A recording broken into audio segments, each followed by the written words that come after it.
with our next speaker. Seuraavaksi meille puhuu täällä kostarikalainen tutkiva journalisti, datajournalisti Giannina Segnini, is that right? Good. Joka on täällä Suomessa tutkivan journalismin yhdistyksen vieraana ja sitä kautta sitten onnekkaasti saatiin myös meille tänään puhumaan. Ja hän on siis palkittu pitkän linjan tutkiva toimittaja ja puhuu meille aiheesta Zero Waste Data Cooking. Indeed. So Giannina, the floor is yours, and then after your talk we're going to do a Q&A and people can ask you questions and that. Go ahead. Thank you so much, Johanna, and I'm so glad to be here. I don't want to brag with you guys, but I was 40 degrees at the beach 3 days before yesterday. So let's try to find some warm. Well, I'm a journalist, basically. I wanted to become an engineer.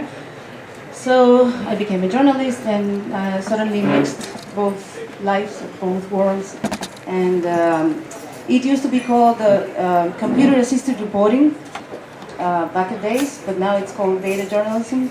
I have my doubts about this term, but the fact is that I run the investigative unit at La Nación, which is the largest newspaper in Central America. And we were 3 journalists, basically covering corruption, organized crime issues.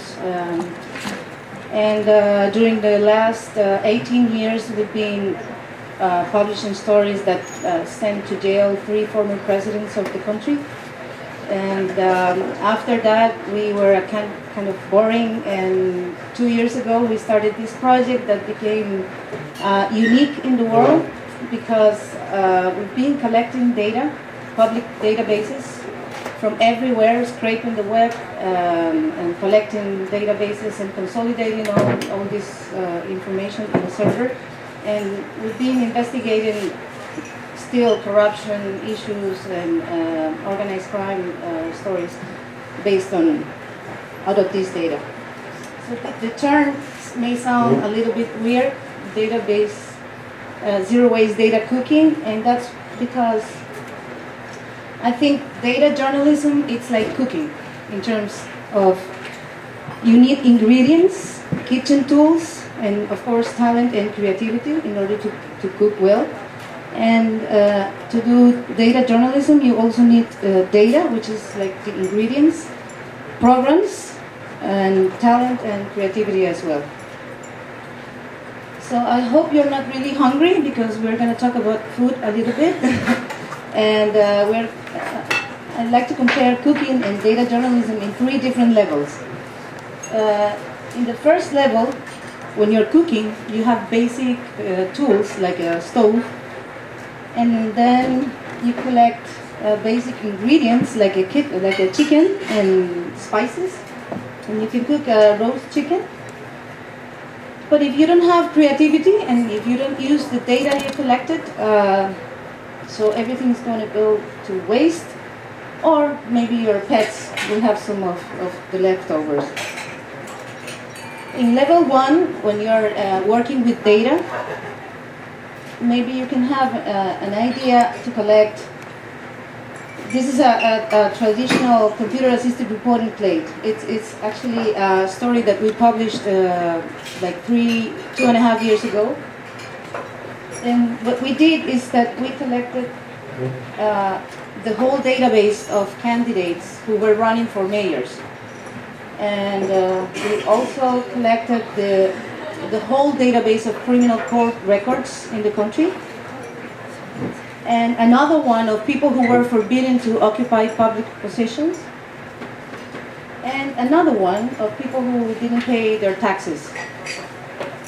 So we basically compared the 3 databases, and we cross-referenced the 3 of them, and after cleaning, indexing, and normalizing the data, the outcome was that 5 guys who were running for mayors were sentenced of kidnapping, fraud, and robbery. And 27 of them had been forbidden to occupy public positions, and even though they were running for mayor. So this is the story we published, and I love this story because even it was the first time we did data journalism in a regular basis. The good thing about this is that we published the story a week before the elections with an interactive map where every citizen could go and find the candidate of their regions and find for their local angels. But even though this was a really, really good story, most of these guys were not elected, of course. I wouldn't say that it was because of our publication, but the fact is that even this story, if we don't use the data that we collected before, this is going to waste. So there is a level 2 in cooking. And in level 2, you have more tools like mixers and microwave and many other tools. But you also start thinking in a different way. So during the weekend, we still have the same chicken, but during the weekend we think, okay, maybe we can cook a red curry sauce or a chipotle sauce. And during the weekdays, with the same chicken, instead of having leftovers, you will have chicken quesadilla or an exotic Thai salad. In level 2, using data, you start to think that there are no leftovers. So any data set is a new ingredient. And so, for instance, the criminal court records that we used before, we can think, for instance, how many active teachers have been sentenced of pedophilia. And so we can cross-reference both data sets. And also with the other one of people who don't pay taxes, they're not supposed to be getting contracts from the government. So you can use again every single data set you have. But there's a level 3 in which I like to. I'm not a good cooker, okay, but I love to compare it with cooking. In molecular gastronomy, as maybe most of you know, it's like the science. It mixes science and cooking, and to discover the physical and chemical processes that occur while you're cooking. And this thing that you see there is a smoking gun. And basically what it does is that you fill the smoking gun with wood chips, and so you smoke the same chicken, and you have smoked chicken that tastes as wood. So now you have not just the supermarket to cook, but also you have the forest. And that's exactly what happens when you go to level 3 in data journalism. And that's what I call zero waste journalism or data cooking. So imagine every data set that you have collected and you linked every data set with each other. That's exactly what we have been doing.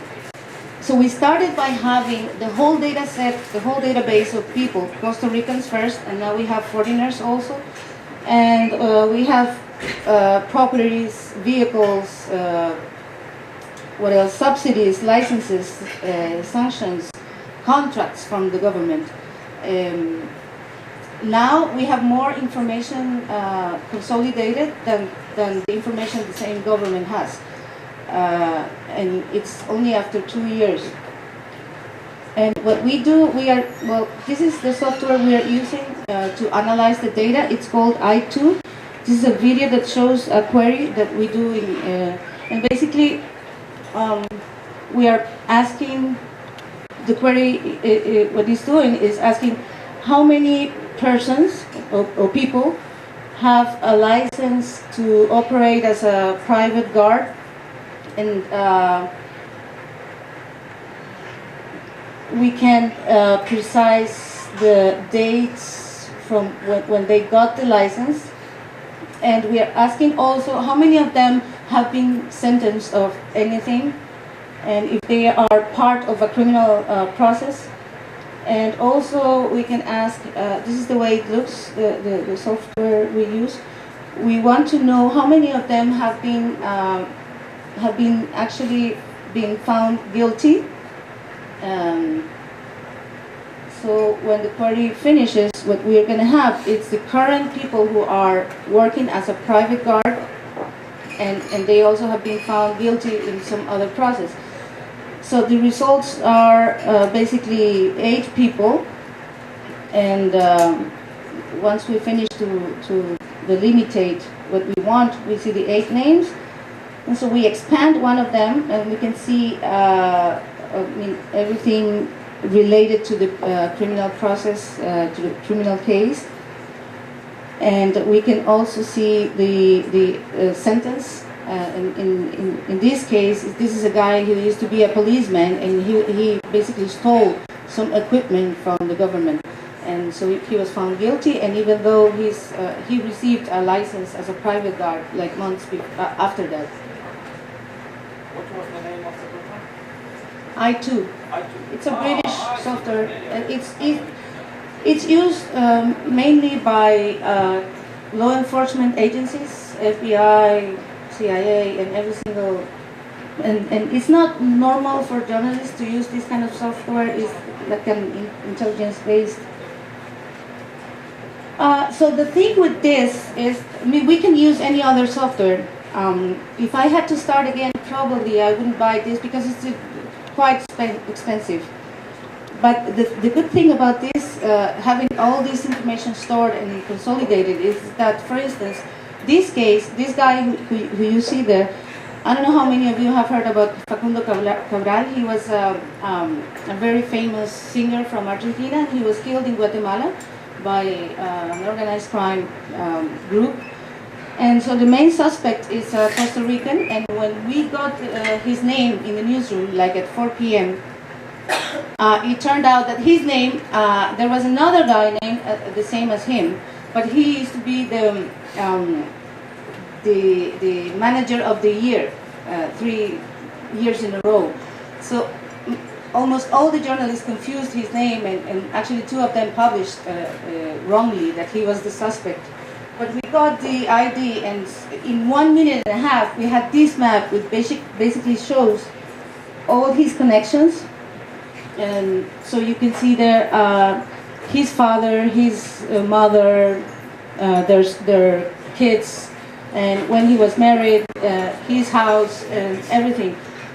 So we're not only using this information for large investigative pieces, but also in a regular basis for any kind of story.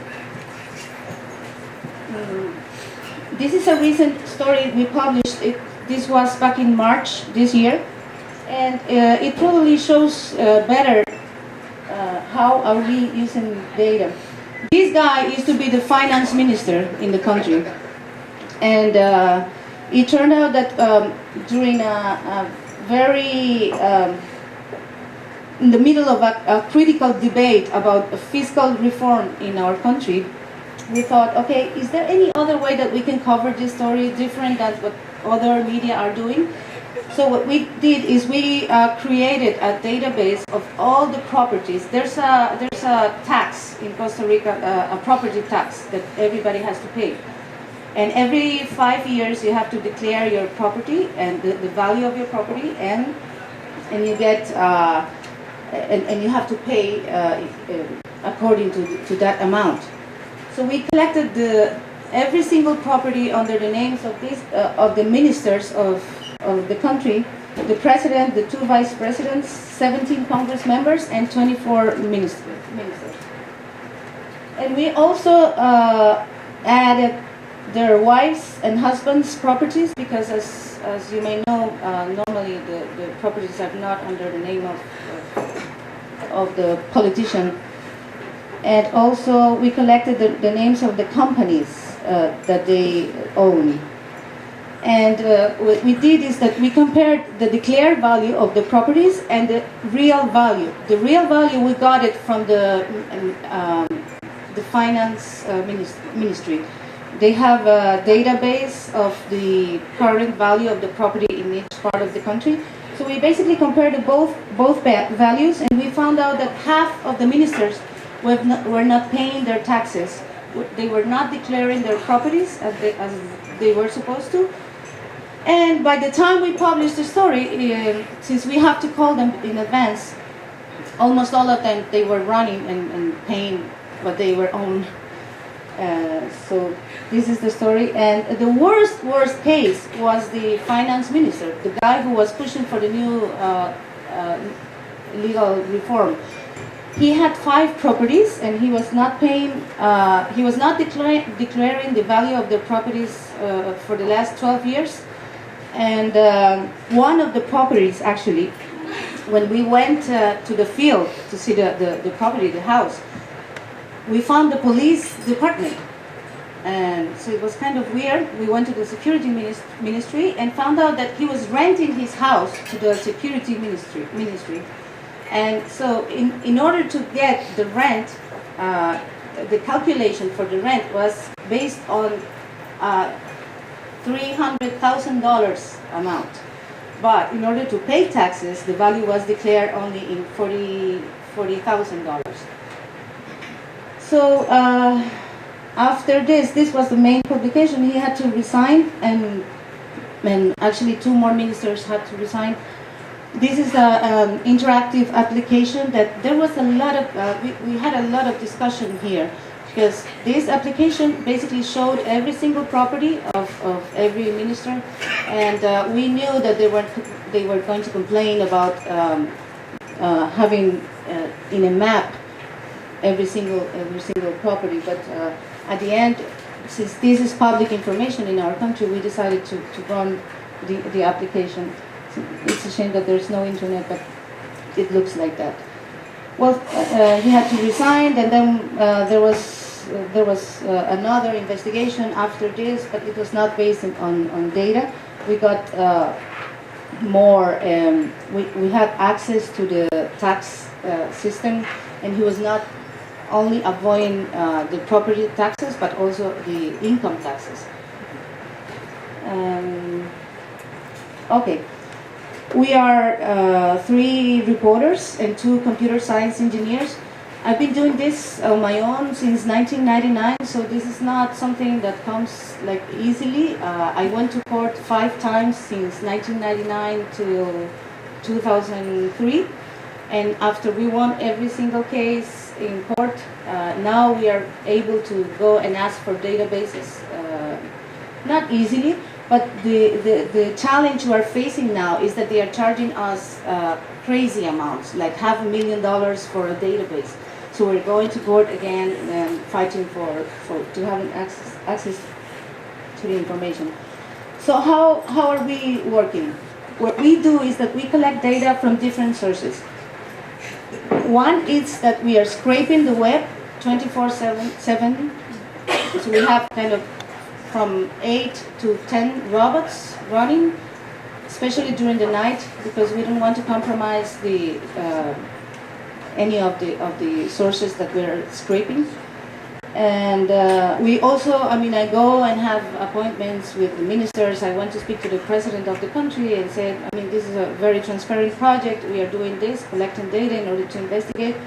After the minister's story, she's not very happy about this, but we also, now we are connecting to web services directly with 2 public institutions. We have an agreement that we are directly connected to the database, so we can actualize the information on real time. And we are working on 2 more agreements that we are proposing them to develop the web service in order to, in exchange of the information. And okay, all this information comes and we basically clean it. At the beginning it was very manual. Now it's very automatized. We have integrated, for instance, the 7 algorithms of Google Refine to an ETL system in which the whole process is automatic. And so all this information goes to a server, a physical server that we have in a data center. And then the analysis process starts. That is basically what I showed you before. And of course, this never replaces reporting, traditional reporting. We have to go to the field and confirm every single fact that we find after we cross-reference the data. And the output at the end is basically we have a print version, the newspaper, and also a web version. So we try to work on infographics, special infographics for the print, and interactive applications for the web.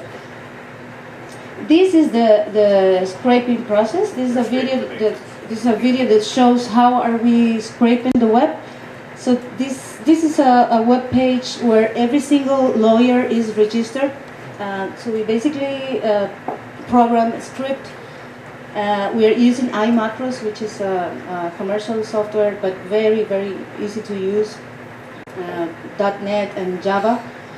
And what we do is that we collect every single bit of data, and we have every single lawyer in our database, and their pictures and every information that is available.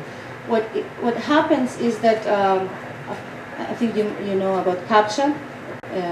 Okay, that's our main challenge. But nowadays it's not so complicated to skip CAPTCHAs. If you pay, it's like $1 for every 1,000 records. You can skip CAPTCHA easily. But we are not using that on a regular basis, only for data that we really, really want to have. So why we journalists have to complicate our lives doing this kind of processes? I have 3 reasons, at least in my opinion, we have 3 reasons to start doing this sort of investigative reporting. The first one is to overcome the filtration dependence. The second one is, of course, to fulfill the thirst of value and to enhance and expand the business model. This filtration dependence, many of you guys, reporters, may have experienced something like this. Like last night, while we were all sleeping, there were many, many things going on in our neighborhoods, in our countries. And what happens all the time is that few weeks or months after these events, somebody will come to our newsroom with a small piece of this event. And he or she will come because maybe they didn't receive a commission or a benefit, and so you will have a story to start with, and then if you're so good, you will collect more pieces, and at the end you will have a great story to tell. But the question is, the missing pieces, would they have changed the whole story? And this is a question that has bothered me for a long time. Every time we publish a story, we think that that's the whole thing. And if it comes from a filtration, there is somebody interested in making you publish this story. So this image basically shows what we reporters can become. We can become rabbits chasing a carrot. And I don't know here, but in my country, which is a small country, there are many experts in seducing our sense of smell. So we think that we are really tough and smart, but what happens is that we are chasing this carrot that somebody else is putting. So the second reason is to fulfill the thirst of value. As you know, there is a lot of information on the web, and well, this is actually not updated, but there are more than 800 exabytes of data available, and it's very noisy. There is too much data and too much aggregation, especially news.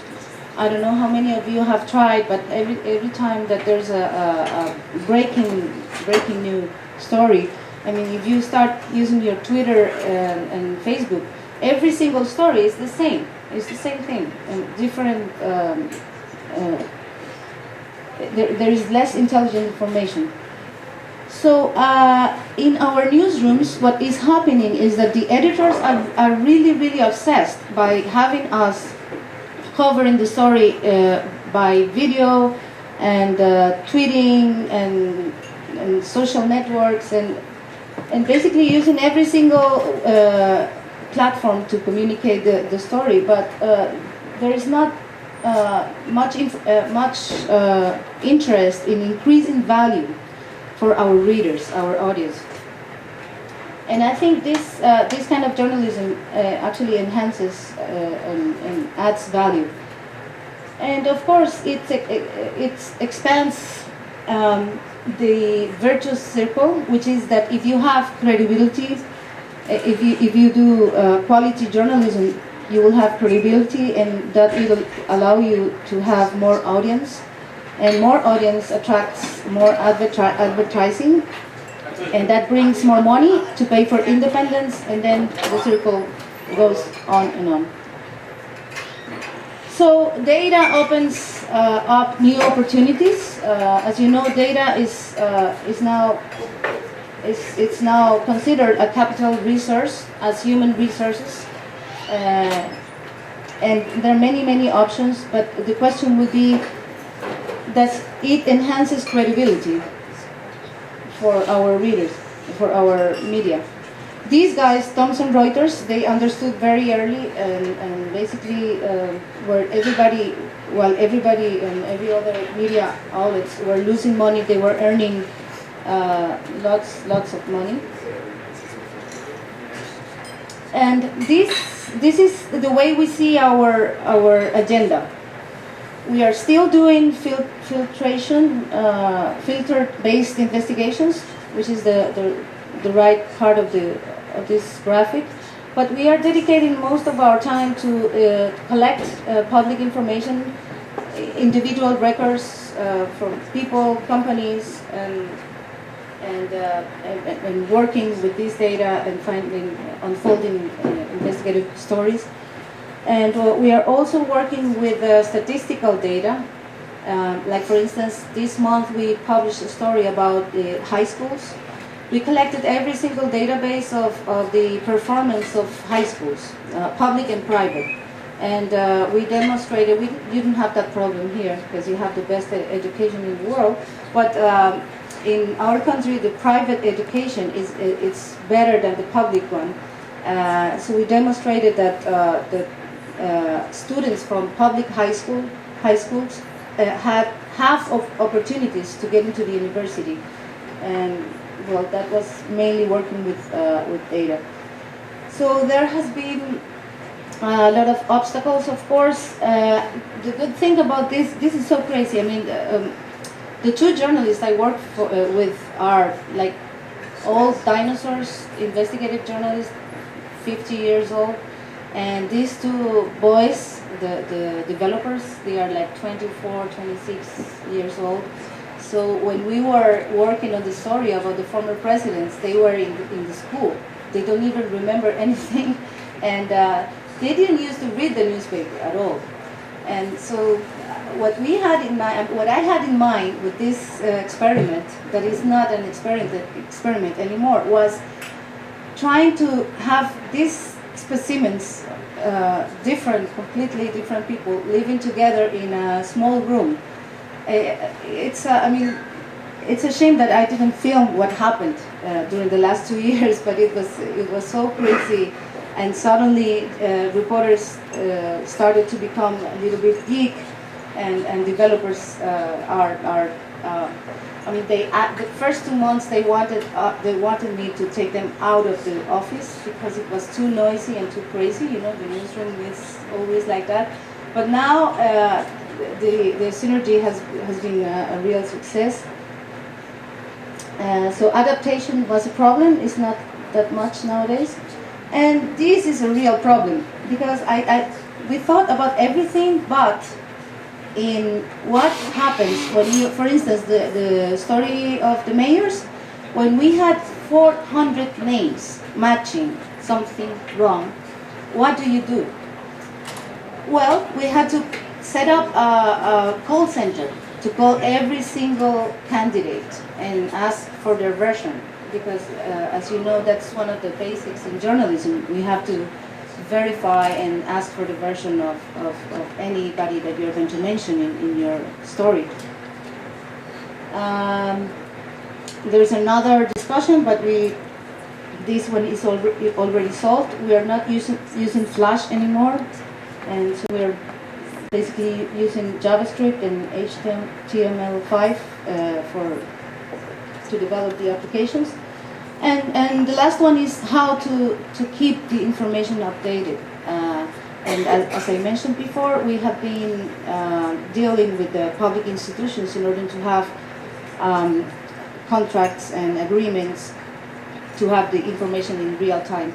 But that's only part of the information. The rest we have to basically go and ask for the data again. And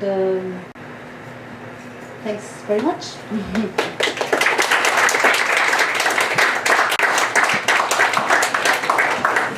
Thanks, Giannina. If anybody has any questions, I think now is the proper time. If you think about those, I'll just ask one question first. Did I get it right? You're actually collecting as much information as you can already, like before you have a story. Whoa. That's kind of, you know. Do you need to keep a record of what information do you actually have in your vaults, like stored in your newspaper? Keep a record for some kind of authority or something? No, there's a new law that, but it's not. It doesn't apply to us because we are not selling the information we are collecting. In order to do this, I had to go to the president of the company, not the newspaper, the whole group, and because we needed resources and people, and it was kind of difficult at the beginning to explain that we wanted to find stories out of the data instead of having the story and finding the data. And but now the new law, it doesn't apply to us, but basically regulates what people have stored. This information, we could have more information, like actually we have telephones and addresses, but from different sources that are public, like the one I showed you. We do this for every single, like for instance, the Association of Physicians or teachers, so we go there and collect the information from the web. So that's public, basically. We don't have to report anything. I could also ask a question unless somebody jumps in. I was wondering, you've been doing this at your newspaper since 1999, right? Did it take a lot of convincing to make your editors believe that this was worthwhile and you should really do this kind of work? Because I'm thinking that here in Finland, the first ever data journalism department was founded in the newspaper Helsingin Sanomat, which is in this building, just this year, and it's just one person. So. Well, no. Since 1999, I've been doing that on my own. So I was what we call. I did everything from collecting the data, cleaning it, and of course I'm not a programmer myself, but I used Access and Excel and all these basic tools. But I always wanted to have a professional working with me, and now I'm lucky that we have 2 developers. So the project really started 2.5 years ago, like on a regular basis. But the efforts, I would say, started back in 1999, because if we didn't do that, like it was kind of, maybe you can imagine the faces of these guys, the ministers and the public officials, when we went to them and say, okay, I want the whole database. What? Why do you need the whole database? Give me the names you want to search, and I will do the search for you. No, I want the whole thing. So the fight started back in 1999 with the court 5 times, and after the court, the rule was in our favor. Now we can go and ask for. It's like, oh yeah, here's the crazy woman of the databases. Okay, let's give it. So we have a legal base, but the experiment, like working with the developers, started 2.5 years ago.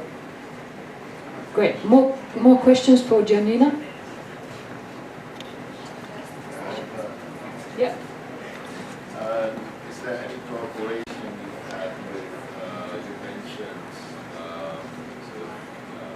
database intelligence or other who worked in this field longer? Do you have any cooperation with them?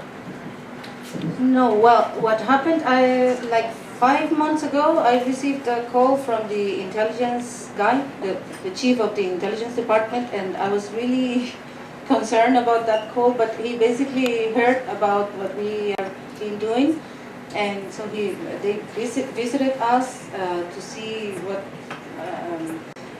they wanted us to help them to create something like that in the intelligence department. Yes, but it was not a problem. Another question back there. Okay. Can you please repeat the name of the tool that you are using? It has been a big part here. Okay, sorry. I mentioned many tools, but the one for analyzing the data. I2.